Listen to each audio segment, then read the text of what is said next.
Gold has served as a global safe haven for over 5,000 years. Yet the very scarcity that gives it value eventually became a bottleneck for international trade, and today it drives a relentless process of environmental degradation.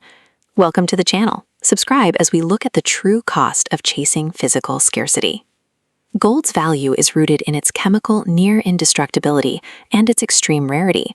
Since the dawn of civilization, we have only managed to mine roughly 212,000 metric tons. This chart tracks the US dollar against gold over 50 years. Since 1971, the dollar lost 88% of its purchasing power, while gold rose from $35 an ounce to over $4,500. But gold didn't become more useful or productive in that time.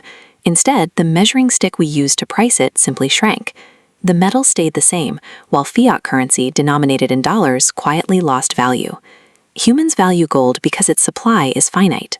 But that absolute physical limit is inherently at odds with a global economy that requires constant expansion to function. In 1944, delegates from 44 nations met at Bretton Woods to design a new global monetary system. Their solution was to anchor every major currency to a single stable point, the US dollar, which was itself tied directly to physical gold. Under this system, the US Treasury guaranteed it would convert dollars into gold at a fixed price of $35 per ounce. This turned the dollar into the world's reserve currency, providing a stable, gold-backed foundation for post-war trade. However, history suggests that strictly adhering to gold's physical limits has always been difficult. Consider late 19th century Uruguay. It was one of the few countries outside Europe to maintain a gold standard for decades without a central bank. Research into the era shows that major commercial banks in Montevideo secretly broke the rules of the game. When gold reserves fell, these banks didn't tighten credit as the gold standard required. Instead, they acted counter-cyclically to prevent the scarcity of metal from crashing the local economy. Even a century ago, financial institutions realized that pure physical scarcity can choke growth, leading them to rely on hidden interventions to keep the system moving. This friction between gold and growth is best explained by the Triffin dilemma. Because the US dollar was the global reserve, the United States had to supply the rest of the world with enough cash to facilitate trade. To provide that liquidity, the US had to run persistent deficits, exporting more dollars than it took in. But while the number of dollars in global circulation multiplied, they were still nominally tied to a static gold supply sitting in American vaults. This created an impossible contradiction. Printing more dollars was necessary for global trade, but doing so flooded the market with currency that the US could no longer back with gold, undermining confidence in the system's foundation. By the late 1960s, the imbalance became unsustainable. There were 4 times as many dollars in international circulation as there was gold in the US stock. When foreign nations began demanding gold for their paper, a crisis was inevitable. In August 1971, President Richard Nixon abruptly closed the gold window and severed the link between the dollar and the metal. From that point on, the world moved into a system of floating fiat currencies, no longer bound by physical weight. The very scarcity that made gold a trusted store of value was the exact mechanism that caused it to fail as a medium for global exchange. Although gold is no longer the anchor of our currencies, central banks and private investors still hoard more than 35,000 tons of it.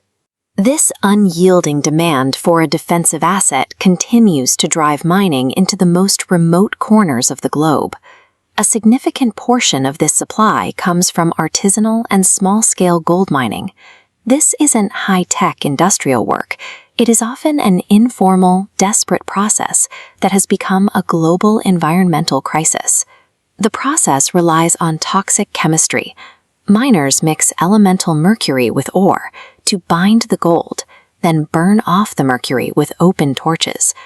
The resulting vapors settle into rivers and transform into methylmercury, a neurotoxin that accumulates in fish and local communities. Beyond chemical poisoning, the ecological footprint is vast. Modern gold mining is energy-intensive and drives massive deforestation, producing carbon emissions that now exceed all intra-European aviation combined. Our collective desire to hoard a physically finite asset results in a permanent chemical and ecological legacy, across the Earth's most sensitive ecosystems.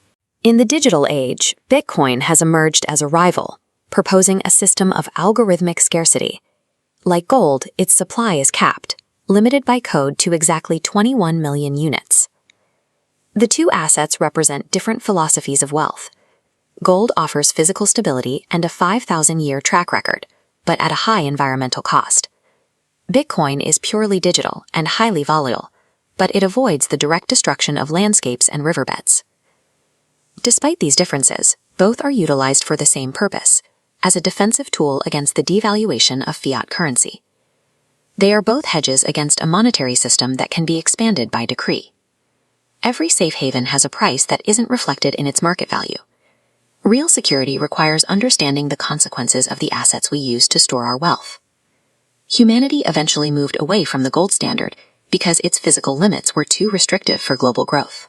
Today, that same demand for physical scarcity is leaving a permanent chemical and ecological footprint on the planet. Which do you trust more, the physical metal or the digital code? Let us know in the comments. If you enjoyed this analysis, please like the video and subscribe for more deep dives.